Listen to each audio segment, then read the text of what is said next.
Salut les gars, bienvenue à cette nouvelle vidéo. Aujourd'hui nous allons parler du visa visiteur. Oui, le visa visiteur, c'est très important parce que plusieurs personnes vous font croire que le visa visiteur est le visa le plus facile. Plusieurs agents d'immigration vous font croire cela, que c'est le visa le plus facile. C'est le visa le plus facile pour entrer au Canada. Certes, il est le plus facile, mais c'est le plus difficile à concevoir. Difficile à concevoir, pourquoi? Parce que elle a beaucoup de contraintes, beaucoup de difficultés, beaucoup de choses. Parce que on va vous dire, laisse-moi, je vais te faire, tu vas voyager avec un visa visiteur, tu vas arriver au Canada, tu dois chercher le travail, tu dois changer ton visa visiteur en visa travailleur. C'est le rêve qu'on vous vend, c'est tout ce qu'ils vont vous dire pour pouvoir vous amagouiller, ok? Mais laissez-moi vous dire que c'est une très mauvaise idée.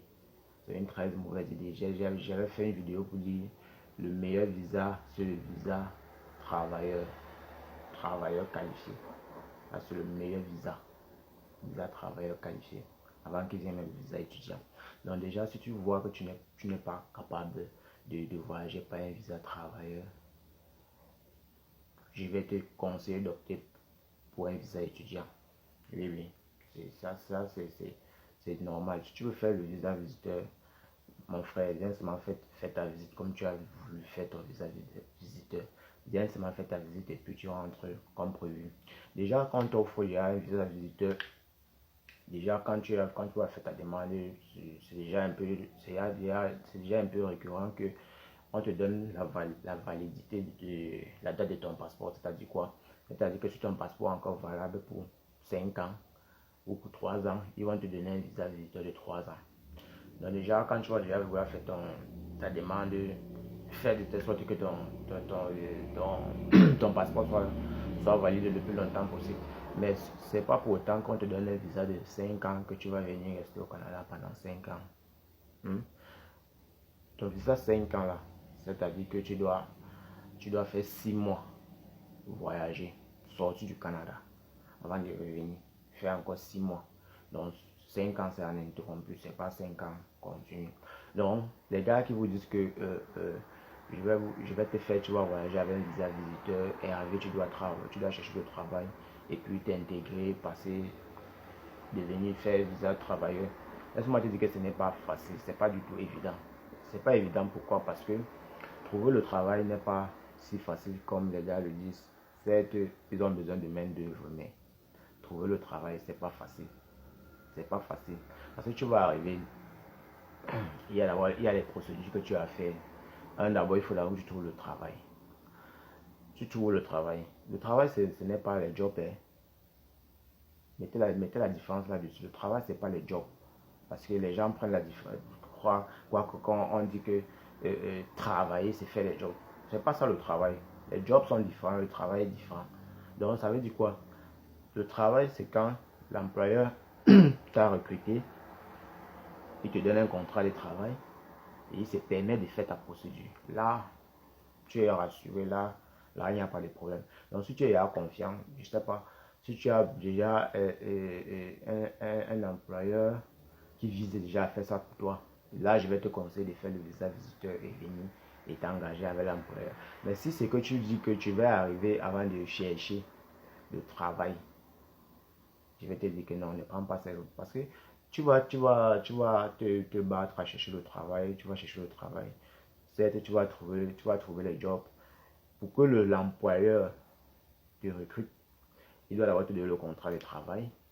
Et puis, il doit lancer la procédure. Ce n'est pas parce que tu es déjà sur le territoire que la procédure ne serait plus le même comme si tu étais à l'extérieur. Tu fais la même procédure comme si tu étais à l'extérieur. Ça veut dire que l'employeur doit faire ta demande de EIMT. Il doit faire ça leur coûte aussi énormément cher. C'est pour ça que c'est difficile de voir plusieurs entreprises qui recrutent à l'international. Vous voyez un peu, non? C'est très difficile. Donc, si tu trouves il y a un employeur qui va pouvoir te faire ça, là, c'est une bonne chose. Et déjà aussi, c'est pas facile de trouver alors les employeurs qui vont s'engager. Parce que l'employeur va d'abord prouver qu'il n'a pas trouvé la main d'œuvre sur le territoire. Oui, il va prouver. Il prouve au gouvernement que je n'ai pas pu trouver la main d'œuvre. Peut-être qu'il a fait sa publication, ça fait déjà 5 mois. Là, il va dire au gouvernement que oui, ça fait 5 mois que j'ai lancé l'offre et puis je ne parviens pas à trouver ou que quoi qu'on ne sait pas. Il va justifier pourquoi est-ce qu'il te recrute, pourquoi est-ce qu'il ne peut pas recruter quelqu'un qui a le droit de travailler ici, il va plutôt recruter parce que tu es encore à l'international. C'est pas parce que tu es sur le territoire que tu es considéré que tu es encore à l'international parce que ton visa ne te permet pas de dire que tu es résident quoi, je sais pas quoi. Donc, il doit devoir prouver cela. Vous voyez un peu le truc, non? Donc, du coup, c'est pas facile pour les employeurs de passer par cette procédure. Il y a plusieurs employés qui vont dire que c'est trop long, c'est difficile. Vous voyez un peu le truc, non? Donc, les gars, je vous dis, ne passez pas par cette procédure. C'est vraiment très compliqué. Je ne conseille personne de passer par cette procédure. C'est vraiment compliqué. Si tu passes par cette procédure, c'est que vraiment tu as déjà tous les moyens en jeu, tu as déjà planifié ton plan. Donc, du coup, si tu veux passer par cette procédure, que tu as mûrement réfléchi ton projet, les gars. Vous voyez, mûrement réfléchi ton projet avant de passer par cette procédure. Sinon, ça ne vaut pas la peine. Ça ne vaut pas la peine de passer par cette procédure. Il y a beaucoup de difficultés que les gars ne vous disent pas. Beaucoup de difficultés. Beaucoup même. Parce que tu n'as pas d'abord le droit d'avoir un compte bancaire. Tu n'as pas le droit d'avoir un compte bancaire. Tu n'as pas le droit d'avoir un niveau d'assurance sociale. Tu n'as pas le droit. Et c'est à base de ça que l'employeur doit te recruter. On te recrute sur la base du niveau d'assurance sociale. Donc ça veut dire que c'est l'employeur qui te recrute, il doit devoir faire toutes ces démarches avec toi. Ouais, c'est très compliqué. Donc ne prenez plus le rêve que les gens vous disent que je vais te faire voyager, visa visiteur, tu vas arriver changer visa travailleur. Demande-lui si tu as déjà un employeur qui va me recruter sur place. Oui, là j'accepte la procédure. Mais au cas où c'est moi qui vais aller me battre là-bas, les gars, n'acceptez pas. Donc les gars, si vraiment cela vous a plu, abonnez-vous, partagez, likez, commentez. Si toi tu as une préoccupation et que tu aimerais vraiment que je te réponde, ce que tu as fait c'est d'écrire en commentaire pour que je puisse te donner des directives à suivre. Ok les gars, abonnez-vous, partagez, likez.